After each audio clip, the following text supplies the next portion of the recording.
ada siaran live klarifikasi antara Bupati dengan pimpinan DPRD. Di situ Bupati menyatakan bahwa sudah mengembalikan SOTK memenuhi KSN. Saya katakan apa yang dikatakan Bupati itu adalah bohong besar. Bohong besar. Oke teman-teman, kembali lagi di channel Aktivis Muda. Sebelum kita lanjut ke video, jangan lupa subscribe, like, comment, and share. Oh ya, jangan lupa tekan tombol loncengnya untuk mendapatkan video-video keren dari channel Aktivis Muda. Assalamualaikum warahmatullahi wabarakatuh. Waalaikumsalam warahmatullahi wabarakatuh. Kali ini saya bersama salah satu anggota DPRD Kabupaten Jember di Komisi C, yaitu Mas David. Bagaimana kabarnya Mas David? Alhamdulillah luar biasa baik, Mas. Alhamdulillah. Kali ini kita akan menindaklanjuti bagaimana kemudian permintaan dari teman-teman di kolom komentar juga untuk memberikan informasi-informasi yang valid. Makanya kami hadir silaturahim ke Mas David. Mungkin saya langsung bertanya langsung nih. Ya, apa sih sebenarnya yang menjadi problem yang sangat besar kemudian Bupati harus dimakzulkan seperti itu? Iya. Jadi saya cerita flashback dulu ya. Kenapa Bupati harus dimakzulkan, Mas Husen, dan kepada seluruh pemirsa yang mudah-mudahan bisa mencermati apa yang akan kami sampaikan. Jadi pada intinya Bupati itu sudah tidak on the track lagi. Bupati sangat banyak melakukan pelanggaran. Kalau ini saya tarik lagi ke belakang, ya, saya terus terang saja dari Partai Nasdem, di mana Partai Nasdem adalah partai yang mengusung pertama kali Bu Faidah menjadi calon Bupati Jember bersama Kiai Mukid Arif waktu Pilkada tahun 2015. Dan kenapa Partai Nasdem mengusung Bu Faidah pada waktu itu untuk dicalonkan sebagai Bupati Jember? Karena dari hasil kajian, hasil survei, pola komunikasi dan sebagainya, Partai Nasdem menyimpulkan bahwa Bu Faidah ini adalah sosok yang layak untuk didorong menjadi pemimpin tertinggi di Kabupaten Jember dengan seluruh program-program, dengan visi misi yang disampaikan kepada kami pada waktu itu. Sehingga tanpa reserve Partai Nasdem memberikan dukungan penuh kepada Bu Faidah. Dan ingat, Partai Nasdem adalah partai yang memberikan rekomendasi, memberikan kendaraan kepada Bu Faidah secara gratis tanpa mahar. Ini yang juga harus jadi catatan. Kami bersama Partai PDI Perjuangan pada waktu itu, juga ada Partai Hati Nurani Rakyat dan Partai Amanat Nasional. 4 partai ini mengusung Bu Faidah walaupun jumlahnya minoritas, karena kami pada saat itu menjual Bu Faidah kepada masyarakat itu memang layak untuk didukung. Akhirnya hasilnya Bu Faidah bisa memenangkan kontestasi ini dan duduk menjadi Bupati bersama Kiai Mukid sebagai wakil Bupati. Nah, di tahun-tahun pertama, kedua, sampai dengan ketiga, kami Partai Nasdem tetap membackup penuh. Selain ini merupakan amanah dari DPP Partai Nasdem, ini juga merupakan tanggung jawab kami sebagai partai pengusung. Di tahun keempat mulai terjadi banyak persoalan-persoalan yang akhirnya membuat kami sedikit kendor untuk tidak lagi memberikan backup penuh. Tetapi yang perlu diingat, kami tetap memberikan desain membangun Jember secara konstruktif kepada Bu Faidah dengan memberikan saran masukan melalui pandangan umum fraksi, pandangan akhir fraksi di setiap kali pembahasan di rapat paripurna. Baik Mas David, kenapa kemudian DPRD ini sampai melakukan HMP? Jadi prinsip ya, yang paling prinsip adalah dari segala macam kejadian dan sebagainya. Kenapa DPRD melakukan HMP? Karena Bupati Jember Dr. Hajah Faidah MMR sudah tidak lagi menepati janji atau melakukan pelanggaran sumpah dan janji sebagai seorang bupati, atau sumpah dan janji jabatan dia langgar, dan melanggar peraturan perundang-undangan. Itu yang paling penting. Artinya sudah tidak lagi ada pada posisi track yang benar. Nah, ada 5 alasan kenapa sampai kegiatan hak menyatakan pendapat dengan usul memberhentikan bupati atau memakzulkan bupati kemarin sampai terjadi di DPRD Jember dan didukung oleh ribuan massa. Artinya dukungan kepada kami itu merupakan supporter sendiri. Ini adalah hal yang menurut kami juga harus diapresiasi. Jadi peran serta rakyat Jember kemarin memberikan dukungan kepada kami, wakil yang di Gedung Dewan yang sudah dipercaya oleh rakyat pada pemilu tahun 2019 yang lalu. Ini kami wujudkan. Jadi 5 alasan penting yang harus diketahui oleh masyarakat kenapa hampir ya anggota dewan itu jumlahnya 50, hampir semua ya 47 orang menyetujui Bu Faidah ini dimakzulkan. Jadi ada 5 alasan. Jadi yang pertama, kebijakan bupati dalam merubah SOTK ini tanpa mengindahkan ketentuan-ketentuan yang ada di peraturan perundang-undangan. Kemudian dari situ dampaknya juga Jember tidak mendapatkan kuota CPNS. Bayangkan kalau bicara soal tidak mendapatkan kuota CPNS, yang dirugikan siapa? Masyarakat. Apakah bupati atau keluarganya bupati? Tentunya masyarakat. Yang jelas masyarakat. Masyarakat yang hari ini saya melihat masyarakat sudah jelas-jelas jadi korban. Jember pada tahun 2019 yang harusnya mendapatkan jatah kuota CPNS minimal 1.200 orang hilang begitu saja.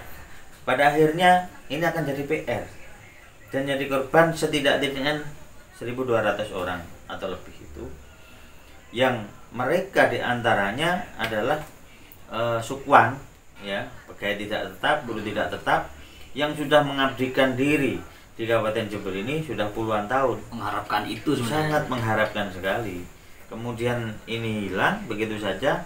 Nah, mereka yang hari ini usianya sudah lebih 35 tahun sudah tidak punya kesempatan lagi untuk diangkat menjadi CPNS kan begitu. Ini gara-gara kebijakan bupati yang tidak berpihak kepada rakyat Jember. Salah satunya itu kan KSOTK. Kemudian penataan kepegawaian yang tidak sesuai dengan perintah dari undang-undang juga. Contohnya jadi penataan di Jember ini kan mengelola anggaran kurang lebih 4,5 triliun ya. Harusnya dinas-dinas yang memang berkompetensi dengan kepentingan-kepentingan masyarakat langsung ini diisi oleh orang-orang yang kredibel. Kalau dulu masih ada open bidding, oke, kami sangat apresiasi dengan open bidding itu. Walaupun sebenarnya yang ditaruh di situ adalah orang-orang yang juga di dalam rentang kendali Bu Faidah. Namun belakangan ini justru dinas-dinas yang langsung bersentuhan dengan kepentingan masyarakat hanya diisi oleh orang-orang PLT yang tanda kutip menurut saya selaku politisi kemampuan kepemimpinan mereka masih belum layak untuk menduduki jabatan-jabatan itu. Ya contoh saja saya sebut Kepala Badan Keuangan Daerah ya, Yesiana Arifah. Siapa dia Yesiana Arifah itu? Kompetensinya untuk menjabat ini sebesar apa dan sebagainya. Kemudian Kepala PU, Bina Marga dan Cipta Karya. Kemudian Kabak Umum, Kepala Bapeda, dan masih banyak lagi lah contoh-contoh yang. Dan hari ini banyak dinas yang diisi PLT. PLT masih. PLT itu yang jelas dia tidak mempunyai rentang kebijakan yang lengkap. Namanya juga PLT. Namanya juga PLT. Namanya PLT itu pejabat lillahi ta'ala. Pejabat pelaksana tugas saja, yang itu kewenangannya juga terbatas. Bayangkan kalau anggaran seperti PU, kemudian diisi seorang PLT, kemudian seperti Badan Keuangan diisi seorang PLT, Dinas Sosial diisi seorang PLT dan sebagainya. Nah ini kan akan membuat kacau sistem tata kelola pemerintahan kan begitu. Karena apa? Dia tidak punya kewenangan lebih. Yang pasti harus tentang bupati. Oh gitu. Kewenangannya harus ada di bupati untuk melakukan hal-hal yang strategis, mereka tidak bisa kan begitu. Jadi itu salah satu adalah penataan tentang KSOTK yang ini juga sudah diperingatkan oleh Menteri Dalam Negeri agar KSOTK Jember ini dikembalikan kepada KSOTK 2016. Yang ini sampai hari ini tidak juga dilakukan oleh bupati. Itu sudah perintah sebenarnya. Ini sudah perintah ya. Kalau menurut kami secara politik bupati sudah melawan Mendagri seperti itu. Kami barusan melihat tayangan Metro TV. Ada siaran live klarifikasi antara bupati dengan pimpinan DPRD. Di situ bupati menyatakan bahwa sudah mengembalikan SOTK memenuhi KSN. Saya katakan dalam forum ini, yang ini mudah-mudahan juga dikatakan dilihat atau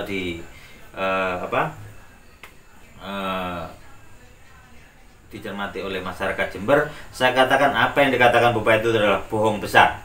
Kenapa saya katakan bohong besar? Sampai hari ini de facto atau faktanya pejabat-pejabat yang ditunjuk oleh dipersyaratkan oleh surat Mendagri dalam teguran KSOTK tersebut ini sampai hari ini masih belum dikembalikan. Tadi bupati menyampaikan kami sudah mengembalikan, sudah SK, dan mana buktinya? Kalau memang itu sudah dikembalikan, tidak akan pernah terjadi persoalan di pembahasan APBD. Ini dampaknya di APBD, dampaknya di kepentingan 2,6 juta rakyat Jember. Kalau itu memang sudah dikembalikan, maka kepala Bapeda sah, kepala keuangan sah, BKD sah, dan sebagainya dan sebagainya. Hari ini pejabat-pejabat yang ada di Jember ini pejabat ilegal semua, saya katakan. Kalau ada yang menyangkal keterangan saya ini, mari berhadapan-hadapan dengan saya, kita debat terbuka, kita saling adu data seperti itu. Mas David siap ya? Saya siap siapapun, bupati sekalipun ya, dengan saya berhadapan-hadapan saya siap, apalagi orang-orangnya, kan gitu. Mari, jadi itu saya sampaikan perlu agar masyarakat juga paham. Kemudian bupati juga mendapatkan teguran dari KSN, ya, Komisi Aparatur Sipil Negara, yang melakukan mutasi sewenang-wenang kepada 5 orang pejabat yang hari ini jadi ilegal tadi akhirnya, kan itu, yaitu Yuliana Harimurti yang awalnya dia menjadi kepala BKAD atau keuangan, sekarang menjadi kepala BKD. Kemudian Ruslan Abdul Ghani yang dulu kepala BKD sekarang menjadi kepala Bapenda. Kemudian Dr. Gigi Nur Cahyo, Dr. Umi Kusmiati, dan Dr. Seendang yang dulu adalah ini pejabat di sekarang ditaruh di badan ini keluarga ibu dan anak itu. Ini yang sebenarnya juga sangat melanggar aturan ya. Itu KSN sudah menyurati kepada Bupati Jember, diberi waktu 14 hari untuk menindaklanjuti, tapi lagi-lagi Bupati tidak mengindahkan itu.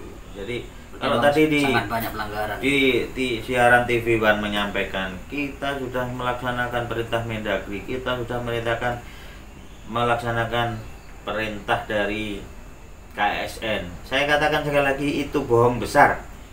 Kalau tidak terima dengan apa yang saya sampaikan, saya siap berdebat dengan mengadu data, kan itu. Betul. Nah, kurun waktu mulai dari 2015 sampai dengan 2020 kemarin terjadi banyak sekali mutasi-mutasi yang itu juga tidak sesuai dengan ketentuan undang-undang, melanggar merit system dan sebagainya, yang itu juga sudah difasilitasi berkali-kali bupati oleh Kementerian Dalam Negeri, oleh Gubernur untuk sekali lagi mengembalikan. Tetapi sekali lagi bupati lagi-lagi juga tidak bersedia untuk sudah rapat-rapat terus tapi tidak ada aksi sebenarnya. Nah, betul. Jadi ya kalau urusan diundang DPRD kemudian kemarin tidak terjadi pembahasan, bukan DPRD tidak membahas. Ini yang masyarakat harus tahu. Bukan DPRD tidak membahas, tetapi DPRD tidak mau berisiko kelak di kemudian hari ketika sekarang ini melakukan pembahasan anggaran dengan orang-orang yang tidak pada kapasitasnya atau tidak pada ketentuan undang-undang.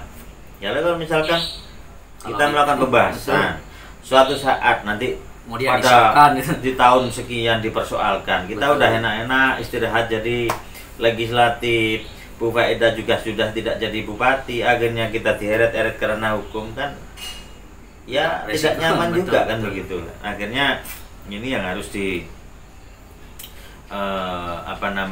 harus diketahui juga oleh masyarakat bahwa apa yang dilakukan bupati ini adalah sebuah hal yang menjadi tolok ukur bahwa bupati ini adalah orang yang tidak patuh terhadap aturan dan sistem perundang-undangan yang ada di Indonesia. Sudah banyak sekali pelanggaran-pelanggaran yang dilakukan sebenarnya, Mas. Iya, banyak sekali ya. Yang kemarin kita merasa sakit hati kalau Mas Husain ini orang Jember, saya yakin juga menjadi bagian dari yang tersakiti. 2,6 juta rakyat Jember disakiti oleh Bupati Faida. Kenapa saya bilang seperti itu? Dengan predikat yang disampaikan oleh Badan Pemeriksa Keuangan Republik Indonesia, BPK-RI, dan memberikan predikat disclaimer kepada Kabupaten Jember, ini adalah suatu hal yang tidak pernah kita bayangkan. Bayangkan dulu dari wajar tanpa pengecualian bertahun-tahun. Di tahun kemarin sempat terjadi wajar dengan pengecualian. Kita sudah berikan peringatan kepada bupati. Lah kok sekarang di tahun terakhir bupati menjabat malah justru disclaimer ini kan sudah tingkat paling bawah ini. Ya, tingkat paling buruk lah. Tingkat penataan keuangan, pengelolaan keuangan daerah paling buruk. Artinya kalau saya boleh bilang, ya bupati tidak becus ngelola keuangan dan pemerintahan di situ. Jadi ya sudah, menurut saya apalagi yang mau diharapkan? Udah disclaimer, itu BPK tidak memberikan pendapat, ya sama dengan ya karep-karepmu kan seperti itu. Jadi ya kita harus rasional nyikapi itu. Kemudian juga adanya temuan dugaan tindak pidana korupsi yang bupati katanya 3B ya. Sampai ada teman-teman seperti itu. Ya makanya kan sebelum acara HMP ini digelar, kapan hari sudah ada angket, panitia angket. Sebelum panitia angket, kita sempat mengklarifikasi itu melalui satu hak lagi yang namanya hak interpelasi. Hak interpelasi itu hak dewan yang digunakan untuk menanyakan kepada bupati terhadap kebijakan-kebijakan yang dirasa itu berdampak luas kepada masyarakat, tetapi tidak dilakukan atau dilakukan secara tidak sesuai dengan prosedur oleh bupati. Di dalam hak angket, bupati diundang tidak datang dengan alasan pada waktu itu ada kegiatan dan yang sama minta ditunda. Padahal ternyata informasi di luar sana, bupati malah pada jam yang sama menghadiri acara kongres dan menganggap sidang paripurna interpelasi tidak penting. Sempat viral di televisi. Betul. Ini kan sudah pelecehan kepada lembaga negara. Betul. Ya kan namanya bupati dan DPRD ini ibarat orang berumah tangga suami istri. Nah, DPR kan wakilnya rakyat gitu. Padahal semestinya kalau waktu itu memang buat tidak bisa hadir, mestinya mewakilkanlah dibacakan kepada orang lain atau disampaikan jawaban tertulis. Ini tidak ada, malah justru minta ditunda. Bergulir terus sampai dengan terjadi penyelidikan oleh panitia angket. Di situ ditemukan adanya banyak dugaan kasus-kasus pengadaan barang dan jasa yang patut diduga. Yang sempat ada skenario korupsi diantaranya Lampung juga. Jadi ya 31 kecamatan se-Kabupaten Jember ya, pengondisian pembangunan gedungnya direncanakan hanya oleh satu orang, yaitu PT Maxi Engineering, yang direkturnya adalah Pak Sugeng Widodo atau Pak Dodi, ya, yang saat ini sudah ditahan oleh Kejaksaan Negeri Jember bersama Muhammad Faris. Muhammad Faris ini adalah aktor yang diperintahkan oleh Sugeng Widodo ini untuk menjadi operator daripada kegiatan perencanaan ini. Sebenarnya Faris ini adalah boneka saja.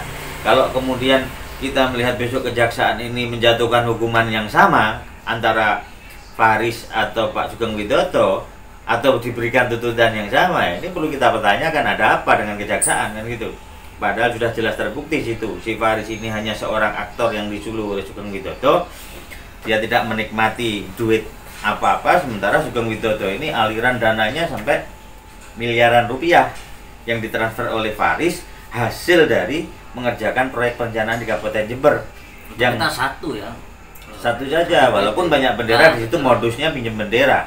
Jadi yang punya bendera itu tidak kerja, tidak apa, dikasih fee 8% dari jumlah kontrak. Misalkan kontraknya 50 juta, ya 8%-nya itu 92%-nya adalah miliknya Pak Sugeng Widodo ini yang dikelola oleh Faris disetorkan. Saya berani ngomong ini karena ada bukti-bukti yang sudah kami miliki di panitia angket, ada rekaman dan sebagainya. Bahkan di dalam satu rekaman yang kami ambil di Lapas kelas 2 Jember, waktu itu disampaikan oleh Faris bahwa Pak Sugeng Widodo ini, ya, menyampaikan kepada si Faris bahwa bupati ini harus mendapatkan bagian 10% dari semua total proyek ini. Artinya kalau 10%, anggap saja kalau misalkan proyek yang ditangani ini jumlahnya 5 miliar, kita ambil ini aja, ambil entengnya aja 500 juta untuk bupati, kan begitu. Dan ini menjadi presiden buruk atas jargon bupati yang 3B, baik tujuannya, benar caranya, kemudian betul hukumnya dan sebagainya. Ini ternyata tidak adanya slogan belaka, kan begitu. Kami sangat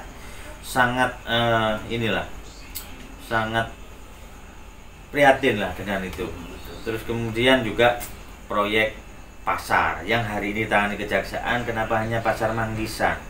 Padahal sudah jelas di situ bahwa si Faris ini menyebut bahwa dia sebagai operator tidak hanya menangani pasar Manggisan, dia juga menangani pasar-pasar yang lain, RTH dan sebagainya. Dan yang menurut saya ini layak untuk dibawa atau diperiksa oleh aparat penegak hukum adalah semua desain pembangunan di Kabupaten Jember ini, mulai dari pasar, kecamatan, puskesmas, RTH dan sebagainya, itu desnya atau perencanaannya dilakukan di pendopo, langsung dipimpin oleh bupati. Nah, sekarang logikanya, kalau bupati terlibat di situ, di dalam undang-undang tidak pidana korupsi itu dijelaskan barang siapa ya turut serta. Kalau sudah turut serta berarti kan itu jadi bagian. Nah, kalau kemudian aparat penegak hukum tidak bisa membuktikan, ya saya perlu bertanya, ini ada apa dengan aparat penegak hukum. Tapi mudah-mudahan harapan saya dengan kemarin ini hari peringatan Adiaksa, mudah-mudahan kejaksaan juga bisa mengungkap ini dengan jelas, dengan gamblang dan sebagainya. Terakhir, kapan hari sudah sempat beredar ya. Jujur bicara soal tadi Bu Faida ngomong di TV One itu, yeah. Kalau DPRD memajukan bupati ini karena tensi politik menjelang pilkada. Sekali lagi itu juga saya katakan bohong. Tidak ada itu. Kita kalau ngomong bicara pilkada, belum satu partai pun hari ini merekom calon. Belum ada rekom ya. Belum satu partai pun juga merekom calon. Kalau Bu Faida mengatakan welcome dengan partai walaupun dia sudah berangkat dari independen, nyatanya hari ini dari sekian banyak partai yang ada di Kabupaten Jember, 7 fraksi di DPRD itu tidak ada satupun yang menerima faedah untuk diberikan rekom. Artinya apa? Ya mungkin pola komunikasinya dengan partai politik tidak bagus, atau mungkin ada cacat politik atau apa, saya nggak paham. Bisa jadi yang karena jelas sudah kecewa. Yang jelas juga partai saya sendiri, Partai Nasdem, yang 2015 kemarin mengusung Bu Faidah dan menjadi pengusung utama, hari ini mungkin juga sudah melepas ya, sudah melepas karena apa-apa yang kami lakukan hari ini juga dipantau, dimonitor oleh DPP Partai Nasdem. Apalagi tadi sekitar 1 jam yang lalu saya menerima share berita yang ini adalah berbicara DPP Nasdem, DPP Partai Nasdem. Dari iya, berita apa, Mas? Dari Tempo. Dari Tempo. Nah, Tempo ini adalah media yang menurut saya juga media yang bukan ecek-ecek, ini media nasional. Ketika Tempo menyatakan bahwa Nasdem sudah tidak intervensi pemajulan Bupati Jember, artinya apa? Ya tidak ada komunikasi. Dan kami melakukan ini memang karena ini adalah betul-betul kita on the track, kita ingin Jember ini lebih baik dan sebagainya. Mungkin ada pesan nih Mas untuk kepada masyarakat, khususnya perihal tentang informasi yang ini, yang tentang karena banyak yang berpandangan bahwa kadang ada informasi hoax, kemudian ada informasi yang kemudian Ibu Faidah tidak demikian gitu Mas. Ya, Bisa. Ya wajar lah kalau bicara ngomong Ibu Faidah tidak demikian, itu saya yakin pasti dari para pendukungnya yang hari ini mereka juga mungkin tutup mata atau dengan menggunakan kacamata kuda tidak melihat kesalahan Faidah melakukan pelaksanaan tata pemerintahan ini dengan baik. Lah, harusnya mereka bertanya, saya dulu ini ketua tim sukses pemenangan bupati. Saya ketua tim pemenangan dulu. Ketua tim. Kenapa sekarang harus berhadapan? Mereka harusnya bertanya, loh kenapa? Bukan nanti jangan-jangan ada yang bilang karena David gak kebagian. Tidak ada. Rumus bagian tidak kebagian tidak ada. Kami punya porsi masing-masing. Tetapi sekali lagi saya katakan bahwa Faidah sudah tidak on the track. Faidah sudah banyak melanggar dan melawan aturan. Itulah. Kalau mereka hari ini nyanjung Faidah itu hak mereka, silakan saja, sah-sah saja. Tetapi mereka juga nanti suatu saat juga akan tahu kenapa saya menjadi seperti ini. Sekali lagi bukan karena tidak dapat bagian, sekali lagi juga bukan karena kami dikecewakan, tidak, tetapi kami punya porsi. Legislatif adalah salah satu tupoksinya adalah pengawasan. Kami mengawasi pemerintahan yang menggunakan keuangan negara, uang berasal dari rakyat ini harus sesuai dengan amanah yang diberikan oleh rakyat melalui undang-undang, kan begitu. Jadi kenapa tadi sampean Mas Husain katakan masih banyak masyarakat yang menyampaikan dukungan dan sebagainya, itu sah saja, silahkan saja ya. Tapi bagi kami hari ini Bupati Faidah adalah orang yang tidak amanah menjalankan undang-undang seperti itu. Oke, baik, terima kasih Mas David sudah berkenan diwawancarai, dan alhamdulillah mungkin hanya itu yang bisa kami sampaikan, informasi yang kemudian ini langsung konkret kepada orang-orang terkait. Mungkin hanya itu. Assalamualaikum warahmatullahi wabarakatuh. Waalaikumsalam.